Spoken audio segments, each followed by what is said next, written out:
of the morning, top of the morning, top of the morning, top of the morning, top of the morning, top of the morning. Hold on.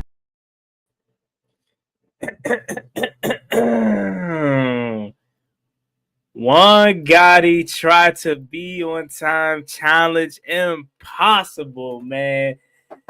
YouTube, what's going on? It's Juan Gotti here with episode number 8 of the Top of the Morning Show podcast. And I don't know how I'm late today. I really don't. Like, allow me to vent for a second, or allow me to take you guys through my morning.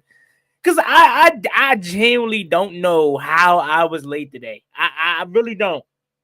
So your boy Juan Gotti, let's go ahead and get the background music going.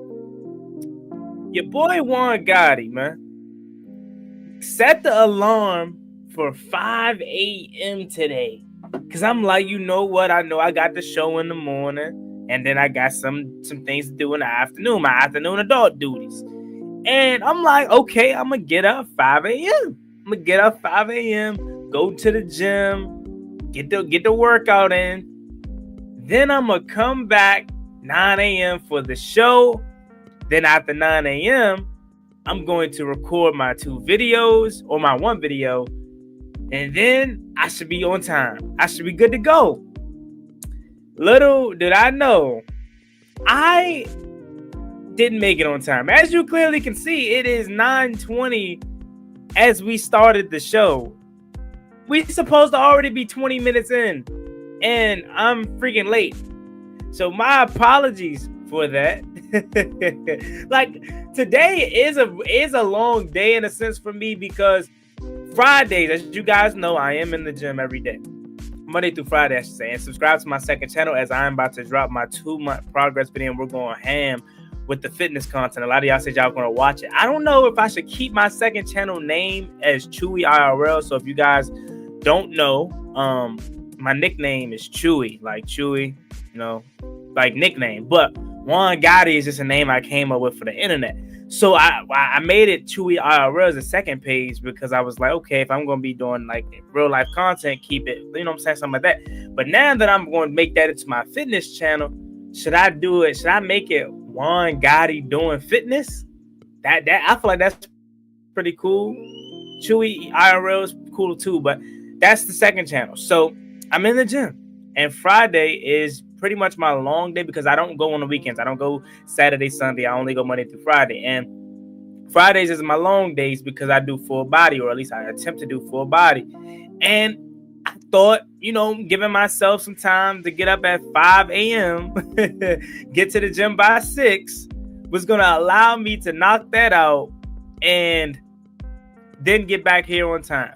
But your man Juan Gotti again didn't make it here on time, because after the gym, I had to eat breakfast, you know what I'm saying? Or eat partially breakfast, because before I left, I had some chicken breast just to get me through the workout. Then post workout, I had some more chicken breast strips with the protein shake.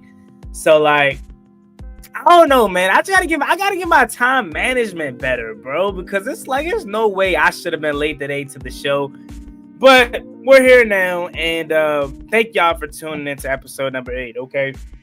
So we got a couple topics, and again, I urge you guys to comment throughout the show, because we have a segment in which you'll take over the show. We're reading every single comment that I get that comes through the chat. So if you got questions about the Commanders, anything that you would like to talk about or share, please leave it down below in the comment section, because at a point in time, maybe like halfway through the show, 30 minutes or so, close to, we will be reading the comments. So flood the comments with anything that's on your mind.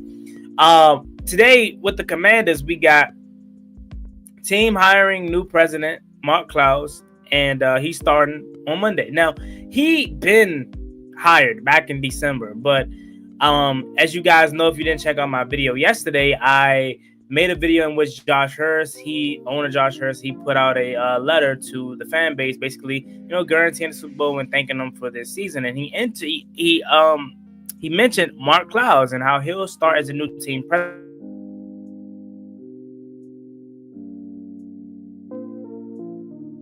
But we have 3 coaches that could potentially be leaving this offseason because they're getting interviews and etc. And then we have other topics as well. Of course, if you guys comment anything, we'll pick that up. But let's go ahead and talk a little bit about Mark Clouse. So Mark Clouse, as you guys know, I apologize again if the same thing wrong, but that's how I read it and I thought it was. So as you guys know, our former team president was Jason Wright. And I don't know how y'all feel about Jason Wright per se, because I know he had a lot of mixed opinions, but I mean, I never had an issue with Jason Wright. Like, I never thought he did anything wrong. He seemed like a real cool guy. I mean, a guy that a lot of us can relate to, you know, in the sense of how he carried himself. You know, I feel like he was pretty chill, pretty calm. And I don't know why he's not the team president anymore. Maybe because Josh Hurst has a different vision for the team, clearly, and maybe Jason Wright didn't fit that criteria, or maybe Jason Wright just got a promotion elsewhere or something else. He's going to be doing something else with his career path. I can't tell you exactly why he's not going to be here in Washington, because again, I felt like he did a damn good job here. Now, is there some things that I don't know about? Maybe you can fill me in. But as far as taking the lumps, you know, at the end of the Dan Snyder era, being with Ron Rivera, the name change, like and then trying to get the stadium atmosphere better. Like, I love what they've done with the stadium that we have now. Obviously, it's not the best stadium, and we're going to be working to get a new one, but you got to give credit to Jason Wright. He was like the start of, you know, Washington turning it around, the stadium, at least trying to make FedEx Field then and now Northwest Stadium somewhat like decent for the time being. Obviously, we know it's not the best stadium at all. It's probably the worst stadium in the NFL, but you got to give credit to him and his crew and everybody that he hired under him to get the stadium back, you know, kind of a good environment to be in. And I will say, every single time, even when we didn't have Jason Wright, but a lot of credit to him too, still, when I go to FedEx Field or Northwest Stadium, every single time I have a good time. This year I had a damn good time because obviously we won and etc. And I was in a club level seats a lot of the times. Shout out to Off to Another World, my guy, allowing me experiencing those seats on his behalf. And then obviously we won, like I said. And then the years prior, I went to the Jacksonville Jaguars game in 22. Had a good view of seats, and it was a good game. And we won. And before that, I think I went to a couple preseason games. And then obviously, you know, the training camp, mini camp that we had, open practice that we had a couple times. Every single time I go to the stadium, I have a good time. So I had to give credit to Jason Wright. Again, my assumption is, since he was a last regime hire, Josh Hurst wanted his own guy. He thanked him for his service, and I think they may have had different approaches on how they wanted to move forward, which again isn't necessarily bad, but that's just my take on it, and that's just how I view Jason Wright. It could be something wrong. It could be something different. It could have been something wrong. I just assumed that they had two different philosophies. Jason Wright's going to do something else with his career, and Josh Hurst is going to find, somebody else, which was Mark Clouse, to be the team president. Thank you, Jason Wright, for being, was he the first colored team president? Thank you for that, for putting on for us as that aspect. He was young as hell, and he's a good dude to me on the outside looking in. So shout out to Jason Wright. Wish him the best with all his future endeavors. Now we have Mark Clouse as the new team president. Who is this guy? What is he planning on doing with the team, etc.? What is his mindset moving forward with the team? Let's go ahead and take a look at it. So it says the Washington Commanders announced today that Mark Clouse has been named team president, overseeing all facets of the organization's business operations. So again, he's basically the business side version of Adam Peters. Now, I know Adam Peters isn't necessarily called the team president, but he basically is the team president of the football side of things. So this is basically what Mark Clouse is going to be for the business side of things. It says Clouse joins the Commanders from the Campbell's Soup Company, where he has served as the president and chief executive officer since 2019. Overseeing a portfolio of iconic brands that includes Campbell's, Goldfish, Rails, Rayos and was it Pepper Ridge Farm and more, he'll begin his new role in late January, which on Monday he will be here, which is going to be February. In quote, we have this from, I believe this is Josh Hirsch. He says, in Mark, we have found a dynamic leader with a stellar track record of guiding organizations to excellence, building brands that connect deeply with consumers, and ultimately delivering best-in-class experiences and lasting memories, said owner Josh Hirsch, managing partner of the Washington Commanders. Mark shares a commitment to using the power of the Commanders franchise to bring people together. As a military veteran and accomplished business builder, he has proven ability to strengthen both the organizations he leads and the communities he served. I'm confident in Mark's dedication to build a championship caliber organization and to support football operations and our drive for excellence on the field. So it seems like Mark has a very, very good track record. I mean, you look at Campbell's Soup and you see all their commercials and they're always in the stores and everyone's always buying Campbell's Soup. So he has a hand in that operation.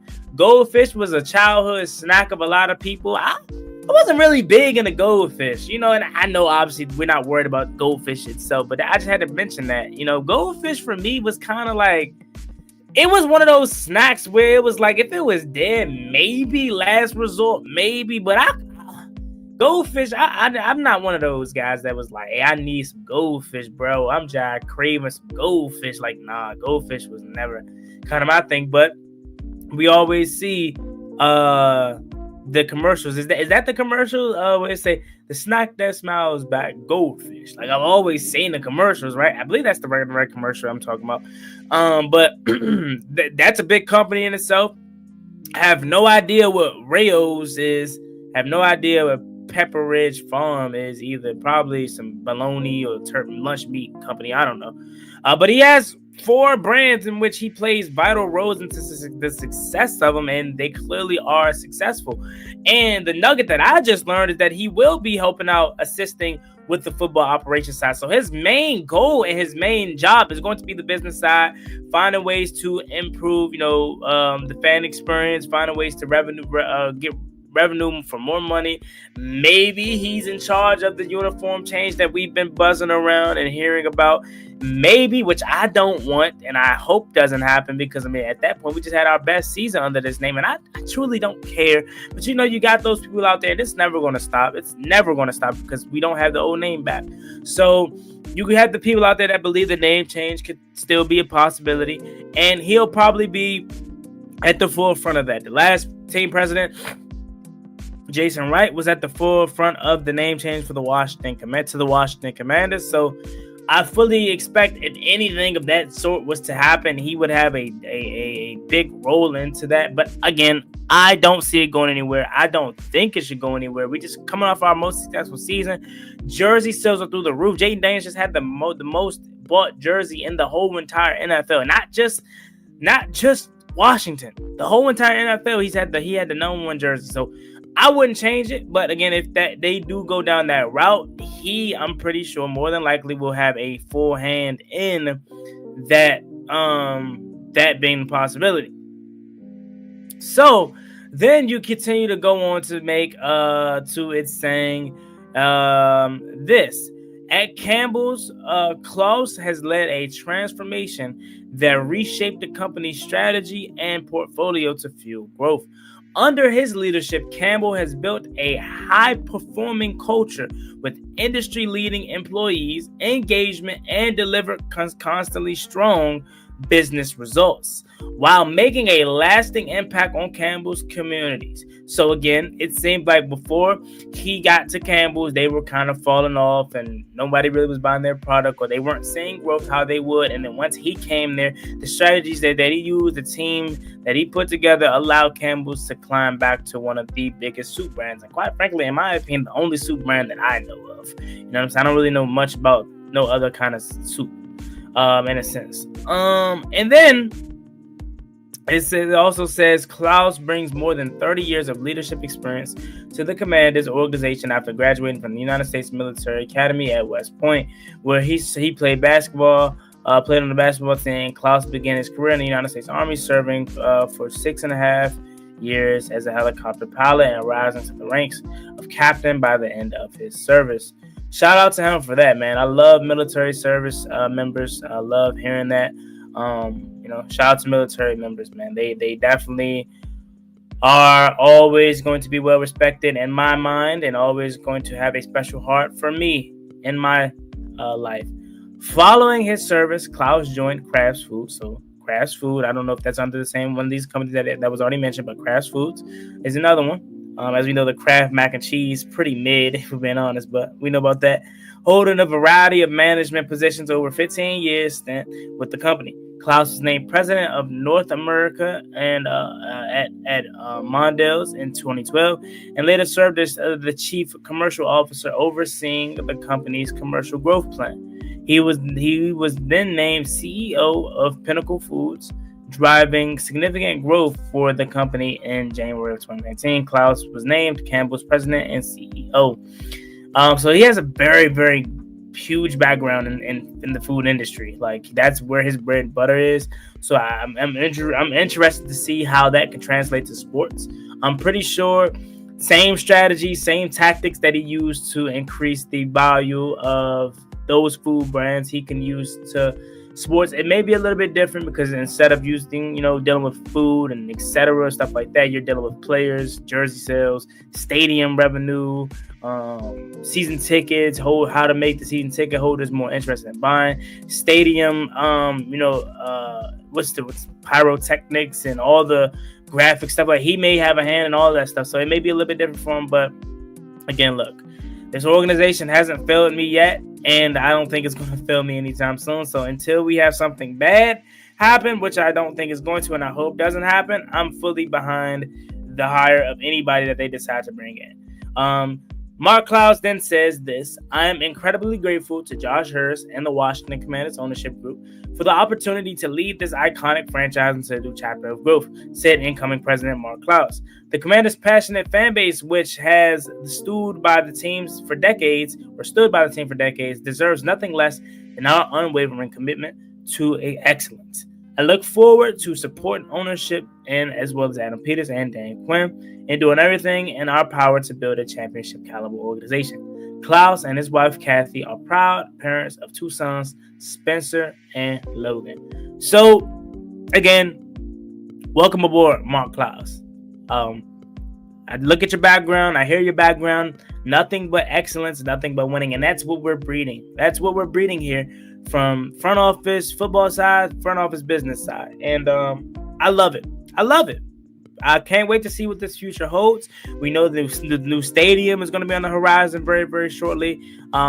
He's going to have a hand in that, breaking the ground on that, and then we're just going to have this top-of-the-art stadium. We're going to have a nice business side organization ran with Mark Klaus at the helm. Football side, obviously, and it's all going to play a factor into the success of the team. That's the thing about it. You want to have everything playing a factor into the success of the organization. And that's one thing that you got to understand about the team, about like the Washington Commanders. Yes, they're a football team, but they're a whole organization, bro. Like, they're regular positions there, like at the stadium.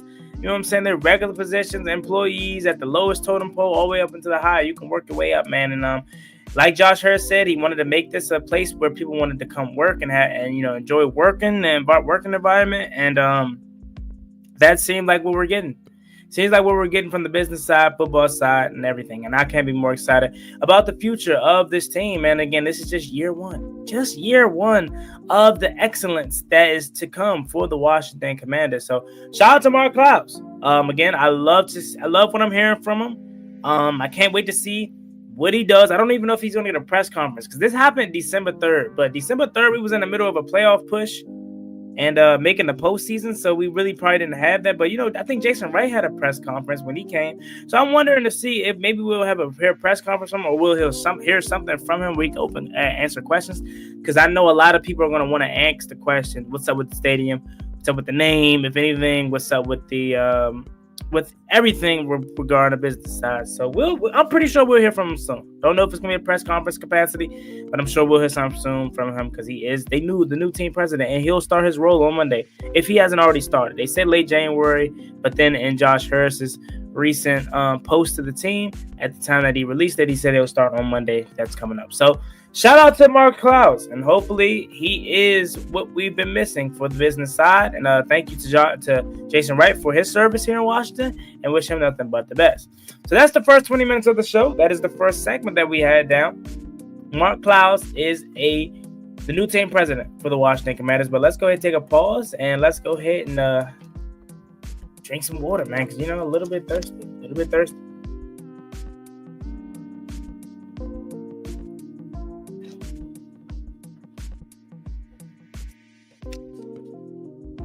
All right, so now let's go ahead and go to the next topic, okay? The Washington Commanders are getting threatened to lose 3 coaches. Now, what am I talking about? I have a video and dropping at 12:45 more on this specific topic. But as we know, we're a team in which everybody want to pull from now. They've seen the success that Washington turned in this season. They're blown away by the success that Washington had this season, and they want to build their team just like ours. So they're going to try their best to pull away from our team as much as possible. As we know, the front office and Lance Newmark and all those guys kind of got some interest. Then down to the coaching staff, Cliff Kingsbury was always talked about as being a potential head coach. And then now we got some assistants. So first up is going to be David Blau. David Blau was interviewed by, I want to say, the New York Jets to become their new quarterback coach. And if you guys are familiar with David Blau, you guys know he's the assistant quarterbacks coach right now, and he has a very, very close, tight-knit relationship with Jaden Daniels. And they're always playing pig. They're always, having fun together, being close together. And David Blau, the thing that I like so much about him, and I think relates to that can relate to Five so much, is because he's just removed from football. Like, I remember watching David Blau just a couple years ago playing for the Detroit Lions. So he's very close in age with Jaden Daniels, so he can relate more, so they're very close, and I love that and love the relationship that they built. And I don't want to lose them, but that's the thing is, if you lose these kind of guys, it stings, but you have to be in a position to where you can replace them. And that's what comes with the game, man. That's what comes with the game. When you're a good team, you're going to potentially lose guys that you don't want to lose. And David Blau could be one of the first guys of that, because the Jets are building their regime. I think they just hired a defensive coordinator this morning, if I read that correctly. I could be wrong on that, but I thought I saw the Jets hire a defensive coordinator. It probably could have been a different team, but I feel like it was the Jets. Nevertheless, they're trying to build their Aaron Glenn is trying to build that regime there over there. So David Blau could be on the move. Now, next up is Tavita Pritchard. This is the one that stings the most, because I think Tavita Pritchard has a big hand into why Jaden Daniels was so successful.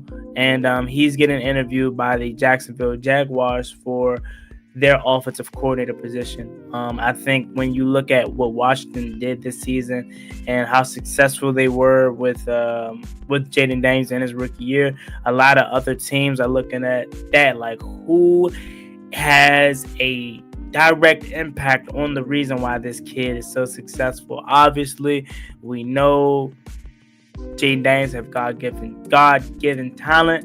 We know Cliff Kingsbury is the head of the snake in terms of offensive coaches. But who has a direct impact on this kid, man, and why he's so successful? Can't get Cliff Kingsbury, because he's not going to take a lateral job. He's not going to go from offensive coordinator to offensive coordinator, obviously. He could have become the head coach, and that could have been a sneaky job for him. Liam Cohen obviously took the job in Jacksonville. Duval. That job is so funny, but he did take the job there in Jacksonville, so obviously he's going to be calling plays, and he had an outstanding year with Tampa Bay and, with Baker Mayfield, 41 touchdowns. But Cliff that could have been a sneaky job for Cliff, honestly, working with Trevor Lawrence. But they're probably looking at Tavita Pritchard as, hey, we saw what you did with Jaden Daniels. As been the offensive coordinator here, you probably won't call plays because it's going to be Liam Cohen. But that doesn't mean that you are not going to be any help, because we're going to need your help with having direct impact on Trevor Lawrence, working with him daily in practice and helping them through everything and showing the way. I think Tavita Pritchard is their guy. And this is the one that stings for me the most because, again, I think he has a huge, huge impact on the success that Jaden Daniels had this season. Now, here's the thing, though, and this is why I say you promote from within, the best route for me. If the Jaguars hire Tavita Pritchard as their offensive coordinator, I say that opens up a promotion for David Blau. Now, if we lose both of these guys, then I don't know. I think David Blau would be open to rather taking the job here than going somewhere new. But again, it just depends if Tavita Pritchard leaves or not for the offensive coordinator job in Jacksonville.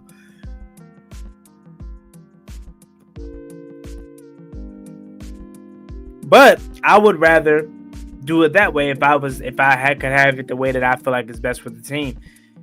Tavita Pritchard goes to Jacksonville. You promote within, move David Blau to the quarterbacks coach, and I think that will work out smooth for the Washington Commanders in terms of that. And then you have, last but not least, you have Brian Johnson, who is the passing game coordinator. He got interviewed by the Texans, or is in the process of getting interviewed by the Texans for their new offensive coordinator vacancy, as they just fired not too long ago Bobby Slowick. And see, Brian Johnson, the thing about him is he didn't have a good rep, when he first went to Philadelphia as offensive coordinator. But here in Washington, he's the passing game coordinator, and a lot of people are giving him a lot of credit for why the passing game was so good this season. Along with Anthony Lynn as the running specialist too, the assistant coach, and the running backs coach as well. These guys, we just put together a stellar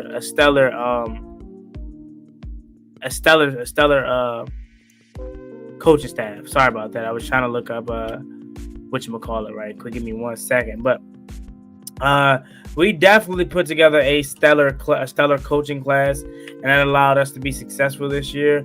And I think that being Brian Johnson, could be in the running for the Texans vacancy. And then if he leaves as the passing game coordinator, again, I would rather us promote from within than allowing us to have to go out and buy or get our own guy, get a new guy. So for me, I feel as though Brian Johnson, I don't necessarily know how the Texans view him, though, because, again, it's a difference, and maybe he learned more here in Washington that could help him in his second stint. But the Eagles did not like Brian Johnson as offensive coordinator, and I don't know if the Texans will either. But as a passing game coordinator, he's very good, and I think he's going to be a guy that they probably is going to lean more towards wanting. And if that's the case, we were going to have another vacancy, and you have this article here that says he's the architect of Jaden Daniels' historic season. It says there is one constant among all 32 NFL teams, whether good, bad, or indifferent. Someone has to pay when expectations aren't reached. As a public-facing industry, there's no longer the Romans sacrificing the comp. Whatever, I'm not going to read all that. Brian Johnson was the high-profile coach to pay the price in the Philadelphia Eagles after a 10-1 start turned to 11-6. So this is a Philadelphia Eagles article, by the way, and what it done in the playoffs by Tampa Bay. It says it was rare instance where well-regarded Johnson secured a couple of head coaching interviews on his way out the door. Philadelphia, a similar situation happened with Houston, where Bobby Slowick was getting interview requests a couple days after being fired by the Texans season when it ended in Kansas City. Johnson's golden parachute was 2 hours down the road as he went to Washington. And the Commanders, of course, will arrive at Lincoln Financial Field on Sunday. So this article was put, past Sunday. Obviously, it says for Johnson, a win would not represent revenge. It will offer a healthy dose of redemption for an impressive young coach who got caught up in the politics. So, from what I'm reading, a little bit of it, it seemed like Brian Johnson necessarily wasn't bad. It just seems like he got a bad rep because, it seems like he got a bad rep because of the lack of success there in Philadelphia when they were 10-1, and then you remember they lost to Tampa Bay in the postseason round 1 last year. So maybe he's not bad, which we seen here. He's been successful as the passing game coordinator. Maybe he's not trash. He was the scapegoat, essentially, is what I'm trying to say. Maybe he was just the scapegoat for a lot of the Eagles staff. Because, again, he's been good here. And Cliff Kingsbury said he's one of the smartest offensive minds I've ever been around, honestly. Commanders offensive coordinator Cliff Kingsbury said this week when discussing Johnson. The things he picks up on in the pass game and the run game, a lot of the red zone concepts we've hit in big moments have been things he brought in and seen. So it seems like Brian Johnson is getting a lot of credit for the reason why Washington was so successful this past year. So he could be very missed as well. It says Johnson's calling card has always been quarterbacks. He was a college star himself at the Utah playing the position and had a hand in developing Dak Prescott at Mississippi State and Florida Kyle Trask at the college level. And remember, at least more specifically for Kyle Trask, he was really good at Florida. Dak was good at Mississippi State, but he didn't really make his name until he got to the NFL. So he developed a couple good guys. He says before Johnson was the OC in Philadelphia, he was the quarterback's coach in 2021 and 2022 there, and then he got moved up. It says now Johnson is on the ground floor, perhaps the greatest rookie season NFL history. Washington's quarterback Jaden Daniels, helping them get to 14 wins. One more for Daniels and passes Ben Roethlisberger for the most wins by a rookie signal caller and become the first freshman in league history to start in a Super Bowl. Since Johnson's influence just being able to share kind of some things he used with Jalen Hurts in Philly, some things that worked, some things he wished he would have done differently with Jaden Daniels has been huge, and it's been obviously that instant credibility of success that they have had in Philly, said Cliff Kingsbury. So I can't say enough great things about him. He's been a blessing for us to have him here. Johnson fended off a question about his time in Philadelphia, instead playing the game that did him dirty 1 year ago. So, again, after reading that, it seems as if Brian Johnson is the man. It seems as if Brian Johnson is actually good, and he was just literally the scapegoat for the reason why the Eagles were one and done in the playoffs last year, and they fell off the face of the earth after the 10-1 start. That's interesting because now I'm like, oh, hold on. Maybe Brian Johnson isn't trash. Maybe he isn't bad. And having a new scenery in Washington that allowed another year for him to be good. And now I see why Houston wants to interview him. Now I'm also like, hey, look, BJ, stay here one more year, because if Cliff leaves, we're going to need somebody to replace him. What's up with you? What's up with you? Why don't you become the new offensive coordinator? So that's interesting. That's why I love reading stuff, man. Reading stuff live is so good because you do learn live on air about that. Again, I just thought they didn't like him because they thought he was trash, which they essentially did. But again, it seems as if he was just a scapegoat for the reason why Philly was bad in last year, but they really weren't. Or at least they finished bad and they were first round exit the playoffs. Interesting stuff. So you got Brian Johnson getting interviewed by the Texans as for the offensive coordinator position. You got Tavita Pritchard getting interviewed by Jackson for the offensive coordinator position. And then you're getting David Blau getting interviewed for the quarterback position there in New York. So, hey, look, man, again, this is what happens when you have a high-powered offense. You have Jaden Daniels at the helm. You know what I'm saying? And he has a really stellar and probably greatest rookie season by a quarterback of all time. So, hey, man, it comes with the territory. But I hope we can keep these guys as long as possible. Now we're 34 minutes into the show. It's 23 people in here, so I appreciate y'all for rocking with your boy.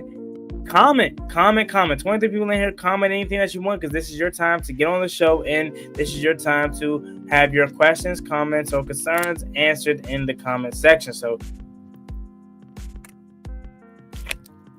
I'll give you guys roughly a minute to do so. Actually, I'm gonna give you guys, let's say it's 34:45. I'll give you guys till 37:30 minutes to comment anything that you want to comment, and then we'll come back and read you guys' comments. So I'll be back at 37 minutes. Comment if you want to be read on the show.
Alrighty, we're back.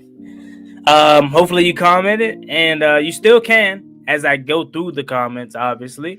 But I want to make this your time to get your questions, comments, concerns answered, and give back to you for taking your time out your morning for watching and listening to Juan Gotti talking sports this morning. Again, you are tuned into Top of the Morning Show, hosted by yours truly, Juan Gotti. It is now 10 a.m.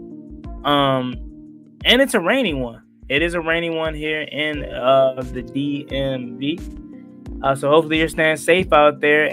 If you're on your way to work, or if you're at work, or if you're out, stay safe on them roads, man. First comment we got Chef Dre Bug.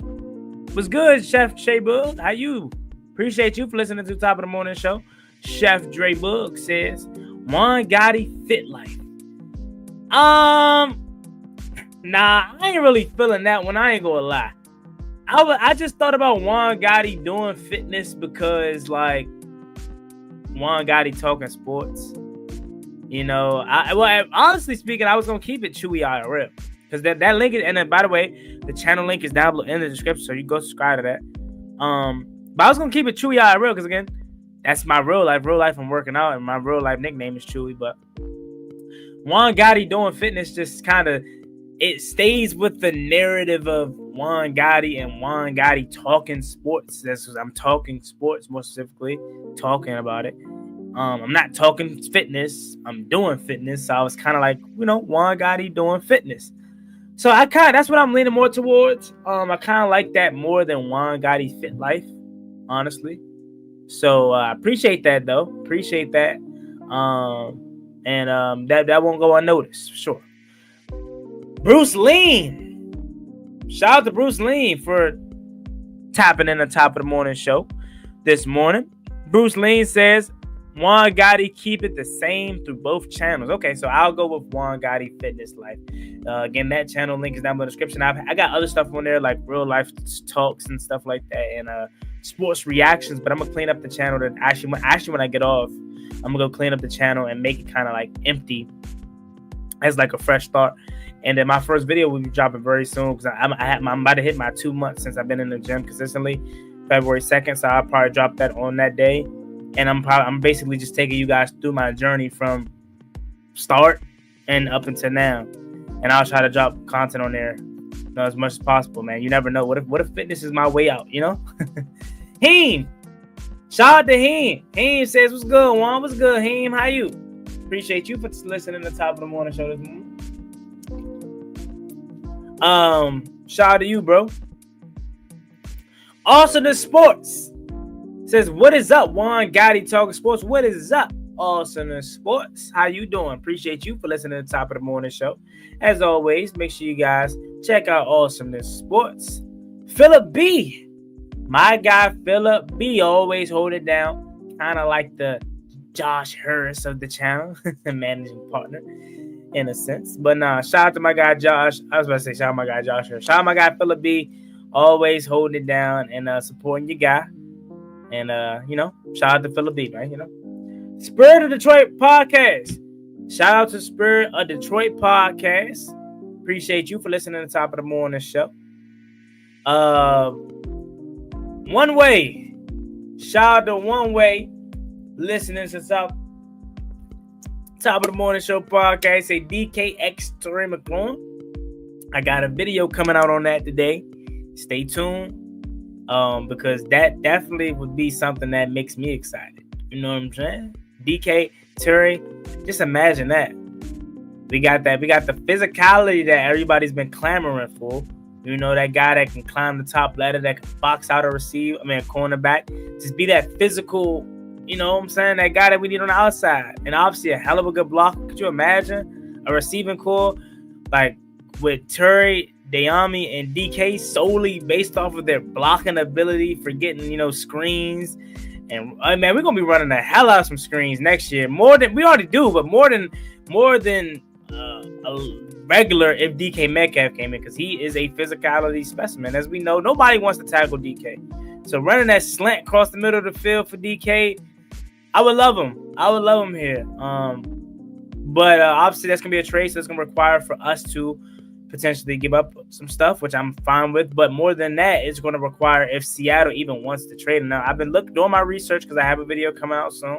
But I've been seeing a lot of fans they're fine with trading them, but there are some fans that wants to keep them.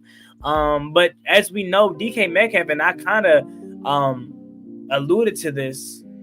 I was like, this is like the first year where I haven't heard DK Metcalf's name as like a top receiver. DK's always been that guy. But this year he really wasn't. It was more of Jaxon Smith-Njigba, and he kind of took a backseat role to him and Tyler Lockett as well. They do have a salary cap issue. They do need to get a better running game. They do need to get more offensive line help. So maybe we can give them some draft picks to allow them to trade us DK Metcalf. And obviously with the surgence of Jaxon Smith-Njigba, maybe that, and hopefully that allows them to maybe look at it and say, hey, maybe we'll be fine with Jaxon Smith-Njigba and letting go of DK Metcalf. Now, DK's contract, let's see, I just looked at it earlier, but his contract, let me see. His contract, he signed a similar contract to Terry McLaurin. It was a 3-year deal. I gotta find the exact amount, but I know it was somewhere near Terry McLaurin. Let me go ahead and just look it up instead of trying to guess. So yeah, it was a 3-year, $72 million deal, similar to Terry McLaurin. His contract, is going to be expired the 2026 season. So they could potentially get out of his contract right now, but they'll have 21 million in dead cap, and I don't know what their salary cap is at right now. I don't know if they can afford to take that cut, but potentially they could. In 2025, let's say we do trade for him, he's due 18 million as a base salary. But then he's an unrestricted free agent after, so it'll kind of be like a 1-year rental if we were to trade for him. But obviously, if you trade for a guy, you're going into it with the mindset of we want him for more years. That's similar to what we did with Marshawn Lattimore. I know a lot of people was down on him and how his performance this past season, but they didn't just trade for him to then cut him after 1 year. So that would be the route you would go for DK Metcalf, bro. But honestly, I want that. I want DK Metcalf to be on this team as a receiver, alongside Terry McLaurin. That would be so crazy. And they were in the same draft class.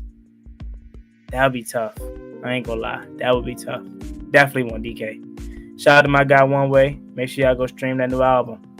Matthew Spinner. Thank you, Matthew Spinner, for listening to Top of the Morning Show today. He says, do you think we can maintain our level if coaches leave? Yeah, I definitely do. Now, again, look, Brian Johnson leaving, Tavita Pritchard leaving, potentially, what's his name? Who I just said it, David Blau leaving. Definitely is going to be a hit because, again, these guys have direct impacts on Jaden Daniels and, as far as, chemistry and relationship-wise, these guys are all a big family. So, of course, it's going to be, a filling out process if we have to replace some guys. But look, as long as Adam Peters is here, as long as Dan Quinn is here, I'm sure we'll find very, very good replacements that are going to come in and help this team go to the next level, regardless of, if we lose coaches. And again, that comes with the territory. We're going to lose coaches here very soon. Next year, I'm sure Cliff Kingsbury's going to be gone. In some couple years, if Joe Witt Jr. keeps it up, I'm sure he'll be gone. We'll lose coaches, man, but that just comes with the territory of being a successful team. I think we'll be good. Hell yeah. One or more than T. Look, and that's the thing, right? That's the thing. Everybody wants T. Higgins. I want T. Higgins. Shit, if we got T. Higgins, hell yeah. But everybody's going to want him. Everybody wants him. He's tied to Washington. He's tied to Cincinnati. Cincinnati. He's tied to LA. He's tied to a sleeper team like the 49ers. Everybody wants T. Higgins because he is the main attraction for the wide receiving core as far as free agents goes. And I would love T. Higgins, but who's to say he wants to come here? He's a free agent, so he can pick wherever he wants. I'm sure he would want to come here, but you never know. And Garrett Wilson trade, DK Metcalf trade, that's something that I feel like can happen, especially draft night.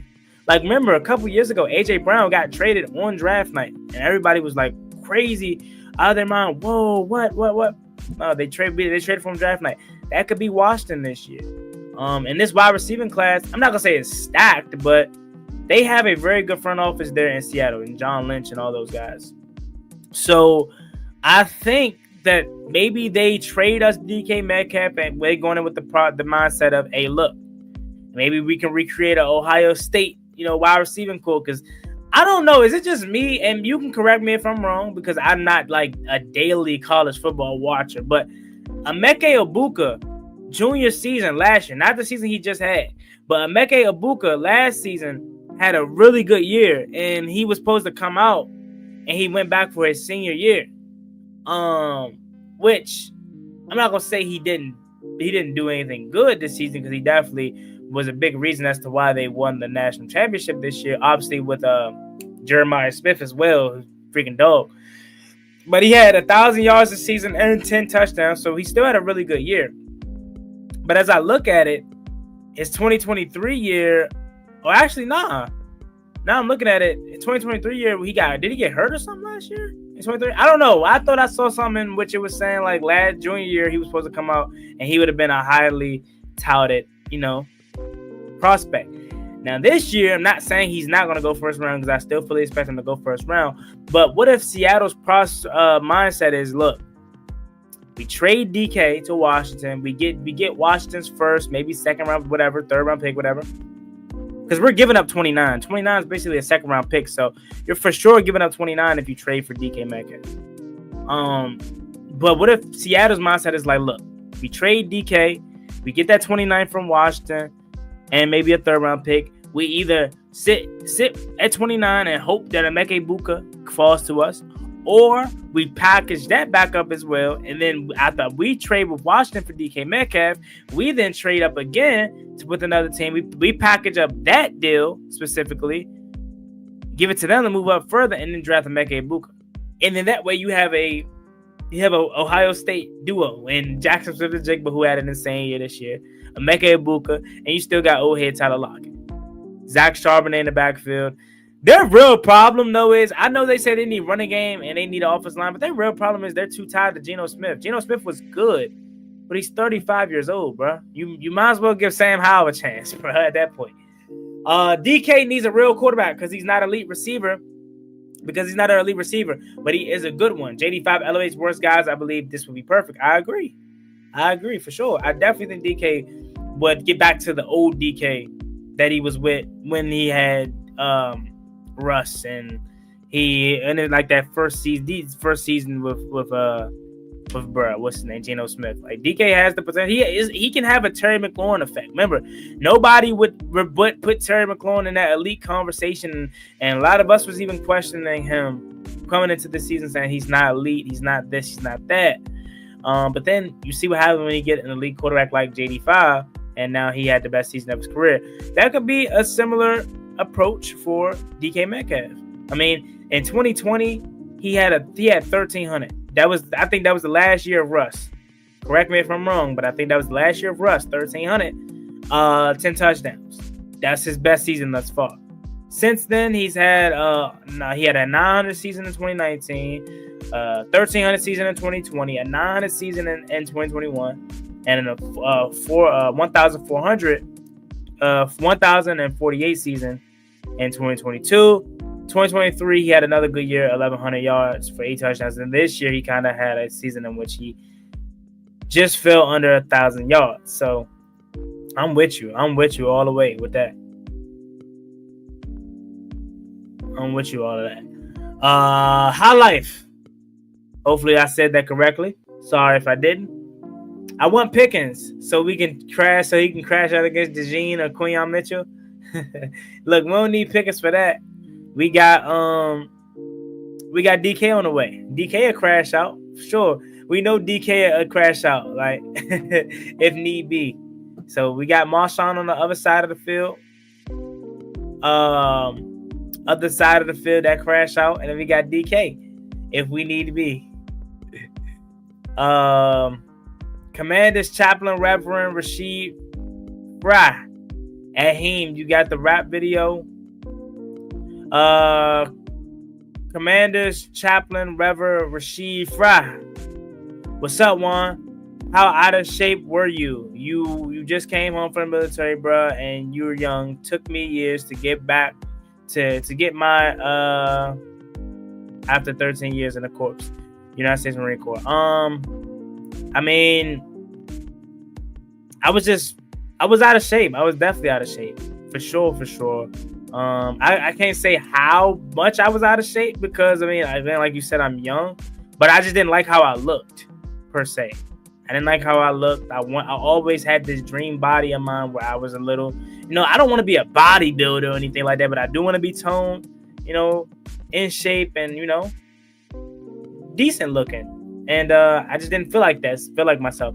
And I think with the gym per se, more than like getting your body right, I've always looked at it as like, now that I'm in it, like it just makes you feel good. Like you could be killing it and you probably won't see as much gains until years from now. Like myself, I probably won't see true realistic OC gains until maybe a year or two from now. But it just makes me feel good that I'm working out, I'm pushing this weight, I'm doing this, I'm exercise. It just feels good after you're done. In the moment, that shit hurts. Don't get me wrong. That shit hurts, bro. Even the lightest weight probably hurts. But knowing that you went through it, knowing that you finished and you're done, It's no better feeling. And then you show up the next day. I'm only 2 months in. I'm still a beginner, but it definitely feels good, bro. And I can't tell you how out of shape I was, because again, I don't necessarily think I was super out of shape, but I just didn't like how I looked, and I wanted to change that, for sure. Big X 420, what's up, Juan? Oh, Juan, what's up, bro? What's good, Big X 420? He says, how you feeling about moving Chen to linebacker, move Quan to strong safety so he can play the box, and then we try to get a safety like Malachi Starks. Jeremy Chin, I think we not just talk about that the other day. I swear we just had that talk the other day, because then I started bringing up Landon Collins and all that, how we used Landon Collins before. I just feel like we just talked about this, but moving Jeremy Chin closer to the box, you want me to be honest? I thought that was how that they were going to use him more so coming into the season. I definitely thought we were going to use him more down by the line of scrimmage, because that's where he thrived at in Carolina, as a box safety, tackling machine, being an extra body that, athletic body that can cover a running back off the backfield. That's what I thought we were going to do with him. So I'm all for it. I don't know how I feel about Quan going to strong though, because not that he can't play strong, but I love Quan Martin at free safety. I love his roaming ability, and I love him being a ball hawk there at free safety. Not saying he can't translate that over at strong safety, because strong safety is literally just 10 steps to your right, so he can do the same kind of thing. You'll just be more required to be a tackler there. So that part, I don't know how I feel about moving Quan to strong, because I love him at free. But Jeremy Chin in the box, I'm all for it. I love having him down by the line of scrimmage more so than where he was this year, because again, I feel like that's where he thrives the best. And then Malachi Starks, you could draft him and bring him in, and he could play safety. Did he go to what? Georgia? Sure, let's do it.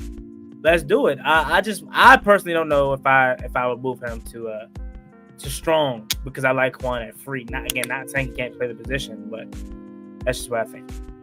Big X, that's a great idea, but we're not high enough for Starks. Okay, Starks gonna go probably early first round. Trade up possibility. Me personally, I'd rather see us trade up for a receiver. If that's the way we go. True. I'd rather trade up for a receiver. I agree. Great minds think alike. I ain't gonna lie. If we did decide to draft a receiver, which I don't think we're going to, because I think we're going to make a move in free agency, or draft night, we may trade for DK. I've been looking at Trey Harris from Ole Miss, because everybody can agree we need a big body receiver, like a big body. And Trey Harris is like 6'3", 6'4". Google got him at 6'2", but I was looking at it and said he was 6'3". And he had a hell of a season this year, man. So I don't know. I don't know if he'll be at 29.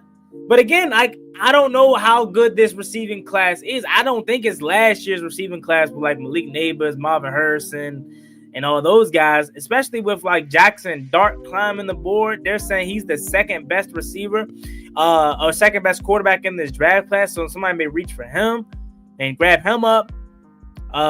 Luther Burton says he wants to be a commander, or he wants to be a commander, and we know how fast he is.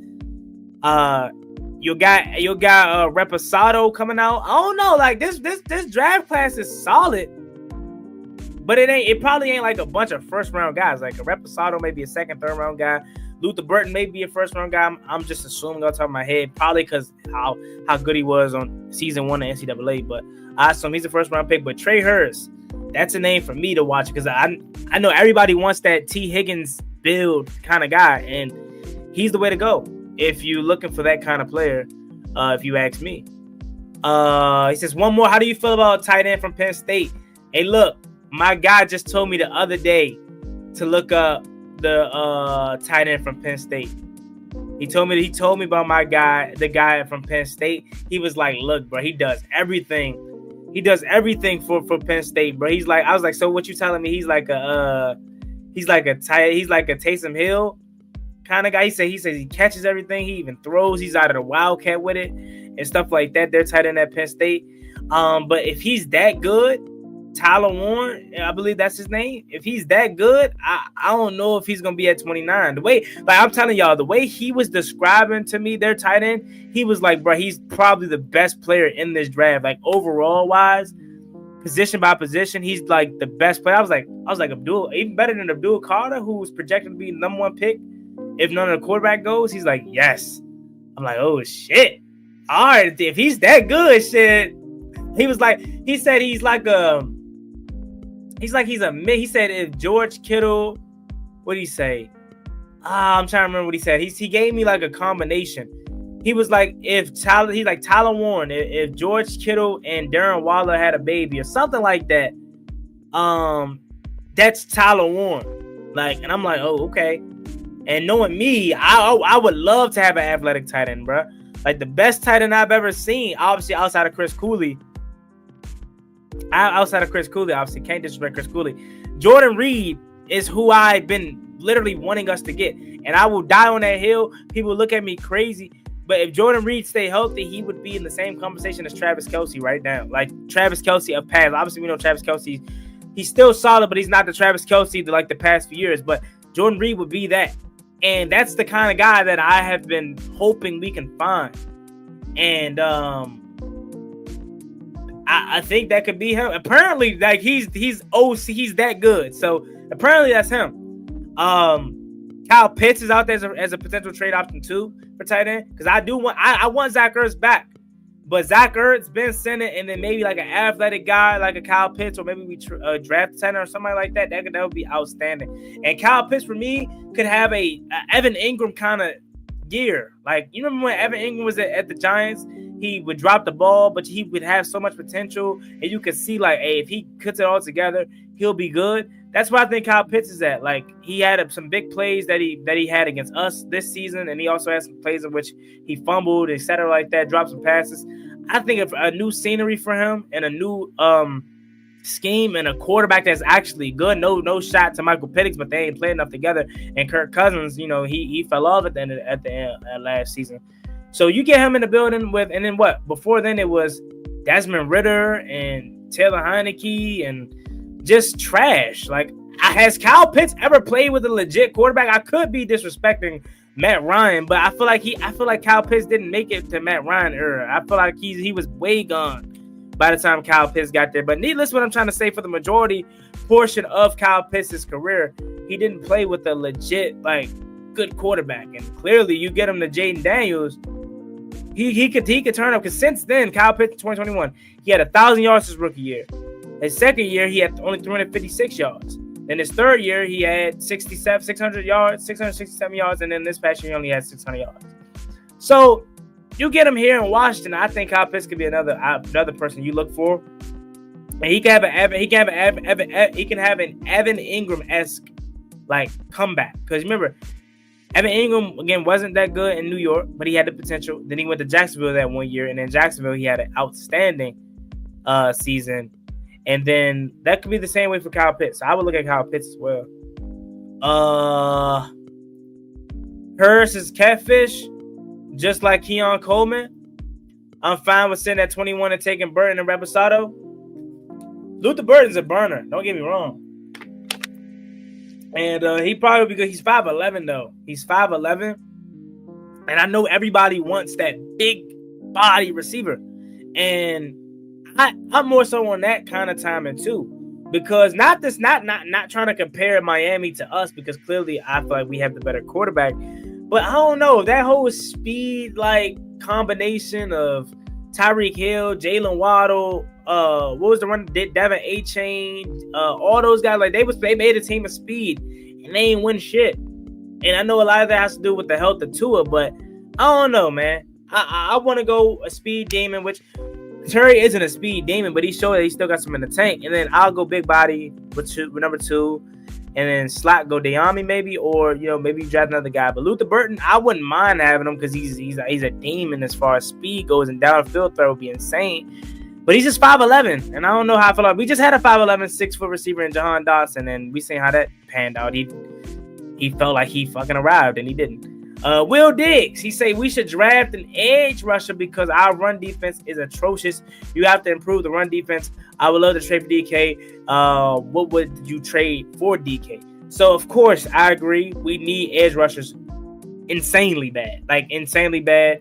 I love what we got from Tay Fowle, but I will die on this hill, too. Tay Fowle, yes, 10.5 sacks this past season, but he's not an every down edge rusher. He's not. He's a guy that comes off the bench, that plays almost in a six-man role. Same with Dorrance Armstrong.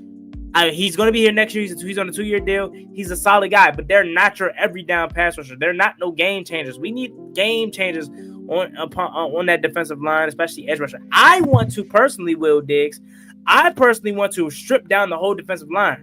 Keep Johnny Newton, and that's it as far as like interiorly goes. Johnny Newton. And I feel like I'm missing somebody else, but Johnny Newton. Trade Deron, trade Jonathan Allen, and edge rusher wise, fine with Dorrance Armstrong and Tay Fowle being here, but get some upgrades, okay? Get some guys that can play every down for you. That's where I would go with it.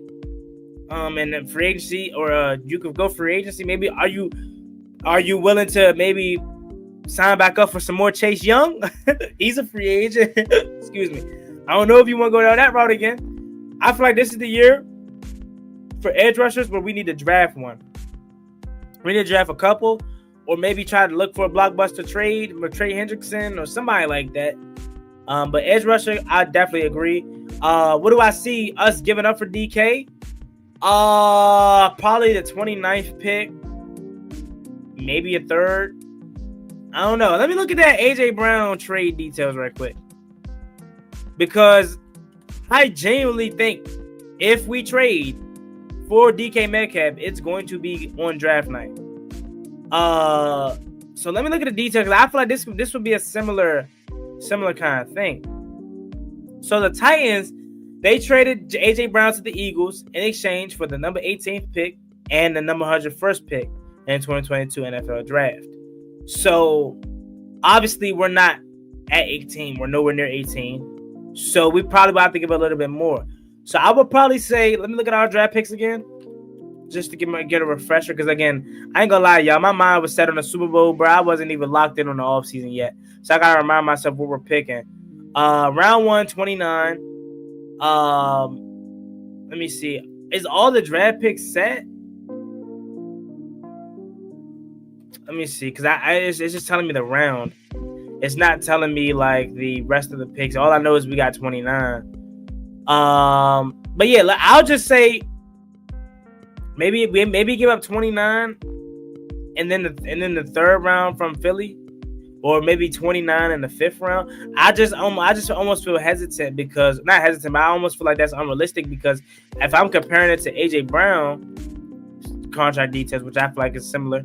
They gave up 18 and 101, but we would probably give up an extra pick, because 101, 29 isn't close to 18 for real.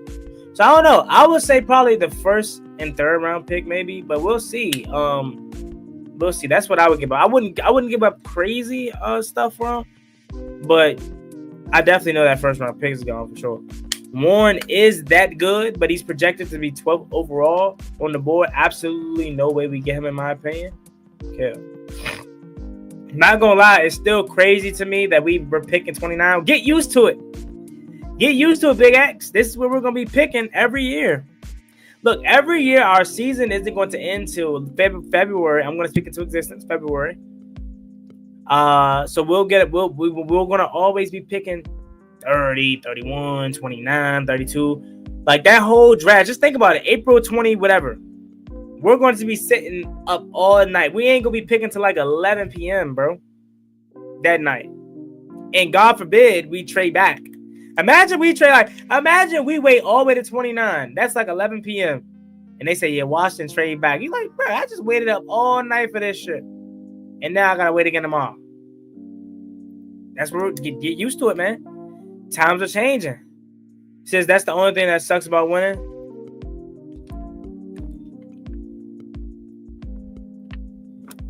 Is Warren and tight end Colston Loveland. That's the guy from Michigan, right? On the same tier.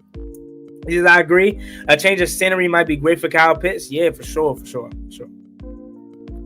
Yeah, in my opinion, but Bird could just play more position. Loveland's route tree is calling card. Yeah, in my opinion, but Burden can play just more position. Oh, I already read that. Would you still draft Kyron Lacy after what he did if he's available? He would draft. Yeah, I would draft Kyron Lacy. He comes from the LSU background, as we know. They're receiving university. What is he like? Didn't he like have a car crash or something like that? I forgot what he did, but I know he has some type of allegations going on with him. If he clears all that, I'm done letting off the field character issues be a reason why we don't draft guys. Like remember what they said about Micah Parsons? Oh, the kind of person he is, and that's why a lot of people didn't draft him. Now look at him in the league now. Jalen Carter, same thing. Off the field issues. He had some issues at Georgia, speeding and stuff like that. Now look at him, beast. Like I'm not saying these guys are doing the right thing. Obviously, they're doing something wrong, but if they're not in jail, I'm not gonna allow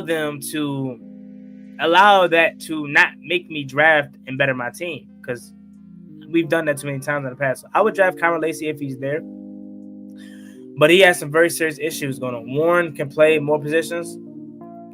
Lacy is cooked. Yeah, I've been hearing some things. I heard some things about him. I don't think it's good for him. All right, bro. I wanted to reconnect JD with Kyron Lacy. So effing bad, bro. I'm sick. He ended up having legal issues, man. Yeah. My man right here just said he's cooked, bro. So I know he did something. I just can't remember exactly off my head. They were some bad allegations, though, for sure. Nah, I ain't gonna lie. JD5, Kyron Lacy, and the league neighbors, bro. Just imagine in a world where we were able to somehow get JD5. Cause you remember, like, didn't Houston do that though? Like, it wasn't gonna happen because they were our division rivals. But remember, Houston the year before, they drafted freaking CJ Stroud, then traded and got the number 3 pick, and the very next pick they drafted Will Anderson. Like, why couldn't we think of something like that, man? Imagine drafting JD5. Then the 3rd pick we got it was the Patriots though. It was the number 4 was not number 4. The Giants are division rivals, so they weren't gonna let that happen. But then number 3 was Drake May or the Patriots, and they needed a quarterback, so it wasn't gonna happen either way. But like, just imagine. That'd be crazy. Warren guy can he emerge? He can be your emergency QB because he played high school level QB and high school. Also really good at fullback, really good running after the catch, and really good at reading through zone coverage. Yeah, bro. My man told me he's the best overall player in this draft. So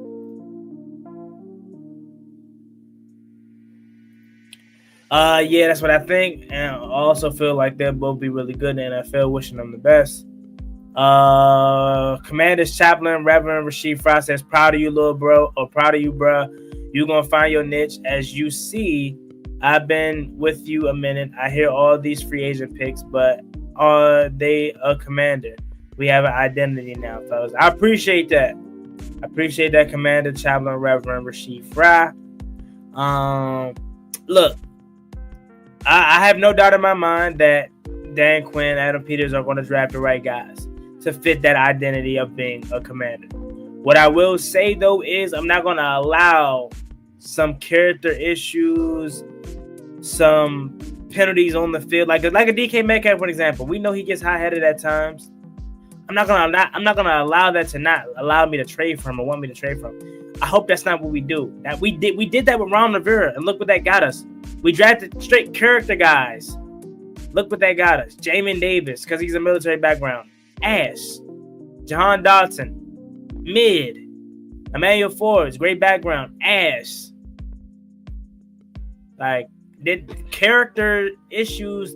Boy Scouts don't help me win championships, bro. So I hope that's not the mindset that we go in with again, which I don't think we will. Will Diggs. We know JD5 is capable of improving players around him like he did with Jameson Crowder. OZ, Kyle Pitts will come here and eat. I agree. That would be amazing. Imagine somehow, like, I know this is just playing fantasy draft, but like, imagine an offense with JD5, Terry, Kyle Pitts, DK Metcalf. At that point, I wouldn't even care who the running back is because we're not running the ball. I agree. That's why I wouldn't mind trading for him if we giving up if what we giving up makes sense. See, man, I know. Trade first and 4th round pick for Max Crosby.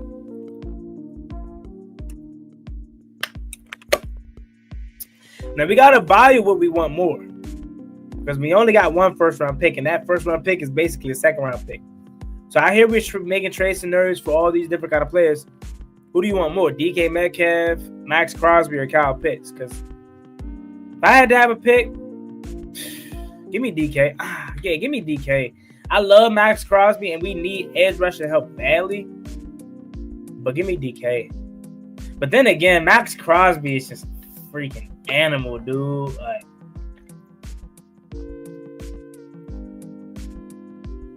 use a 2nd rounder on a receiver. I low-key want a vet though. Like, that, I ain't gonna lie, bro. And a lot of people go hate me for this or not, or like disagree or not like this. But I do want a T. Higgins, DK Metcalf, one of those like veteran guys as well, or a young guy like you just mentioned. But I want to trade. I want to sign Chris Godwin or like Stephon Diggs too. I want a veteran that still has some left in the tank. This year, if anything, if you ain't learned anything from this year from this team, learn this. Veterans still have some left in the tank. Stephon Diggs, yes, coming off a torn ACL. Still think he's on the ball. Chris Godwin hasn't been healthy for a full season in the last couple years, but every time he's on the field, he's a 1,000-yard machine. He gave us work week 1. I want Chris Godwin. I've been banging the table for Chris Godwin, and you get Chris Godwin, I will be happy because he's that big body guy. He's only 28 too. He's 28, and he's what, 6'2". He's 6'2", and he's a 1,000-yard machine, bro. Like this year, he didn't get 1,000 yards because he got hurt. But the last 3 years before that, 1,000 yards, 1,100 yards. 2019, 1,300 yards. Like he's a beast, bro. He just gotta stay healthy. So for me personally, I want, if we can't get like none of the big guys, like a trade for a DK, trade for a Gerd, sign T. Higgins, I would go Terry, Chris Godwin, draft the receiver, maybe a Luther Burton at that time, because that's where you need that speed, and then Dayami. So your receiving core looks like re-sign Dayami, sign Chris Godwin. I would go again, like I said, Luther Burton, and then probably Luke McCaffrey or something. So your receiver, your 2 receivers, and Chris Godwin is 28 years old, and a healthy Chris Godwin is giving you 1,100 easy. Terry, Chris Godwin, Luther Burton, Dayami, Luke McCaffrey. That's your 5. Maybe you bring in another guy. Like maybe you re-sign OZ too. I like OZ coming back too as well if you want. But I've been banging the table for Chris Godwin before the season even ended, bro. Like I think Tampa Bay is not gonna re-sign him this year. They're like he's always getting banged up. So I would go Chris Godwin, bro. Chris Godwin, Steph Diggs. I'm telling you, bro, these veterans still got some in the tank, man. I'm telling you. Keenan Allen even, but I think he's gonna go back to Chicago. Cole Turner was supposed to be that dog coming out. Yeah, he was out of Nevada, bro. He was supposed to be good. Max Crosby. How old is Max Crosby? Let me see. Max Crosby, he is 27. So he's 27, coming off of a season in which he had 7.5 sacks, but don't let that fool you because he did miss a couple games. Before that, though, 2023 he had 14.5, and the year before that he had 2022. He had 22. 2022 he had 12.5. Donovan Ezzie, I'm just call him Donovan Ezzie. Donovan Ezzie out of Boston College is the Dante Fowler replacement. Okay.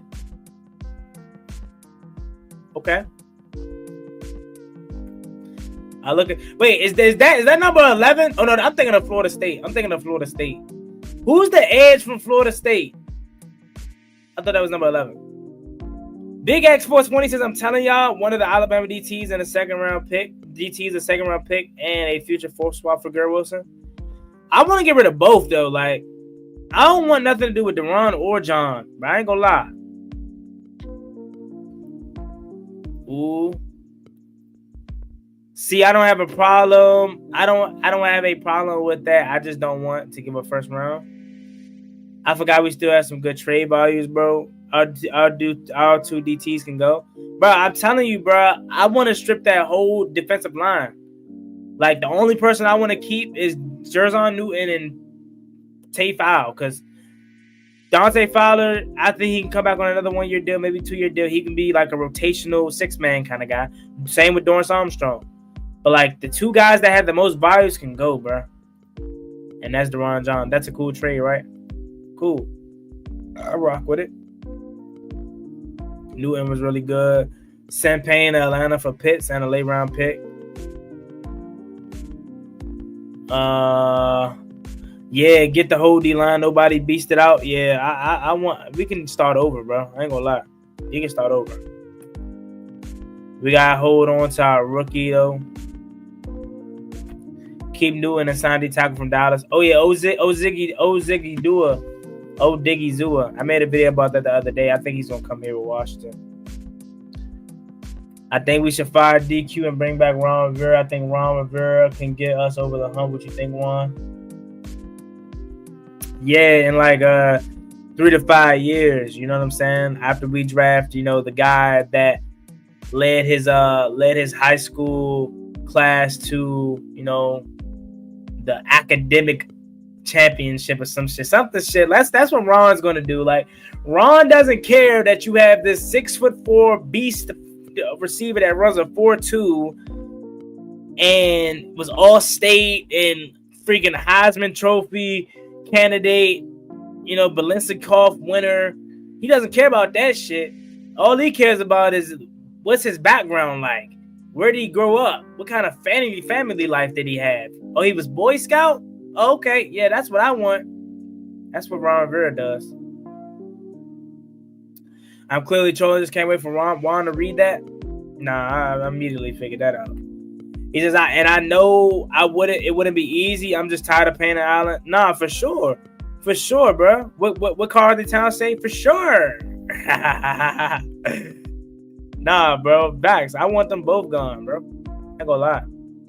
Yeah, I'm in the future. Yeah, in the future, we picking depth pieces at 29. Like, bro, we picked for Darian Mathis, bro. Well, the last team did. Like, just again, I hate to harp on this because like it's so over. But like, just imagine if like four out of all of Ron Rivera draft picks just hit. I'm not even asking for half. Just like 4 players, you can pick off any 4 that you want out of any round. If they hit, this team would be so much better. Hell nah, bro. Keep paddling both Ron and far away from the team. Man, I couldn't believe Ron Rivera was a head coach candidate for Dallas.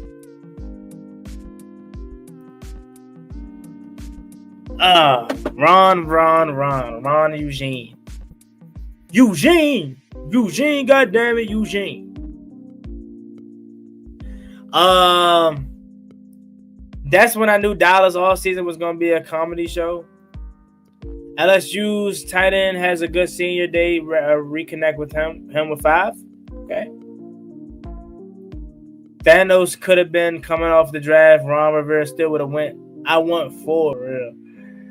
Eugene, man. You goddamn Eugene. But all right, though, y'all. I'm going to go ahead and get up out of here. I'm going to go ahead and start that my videos for the day. Good stream.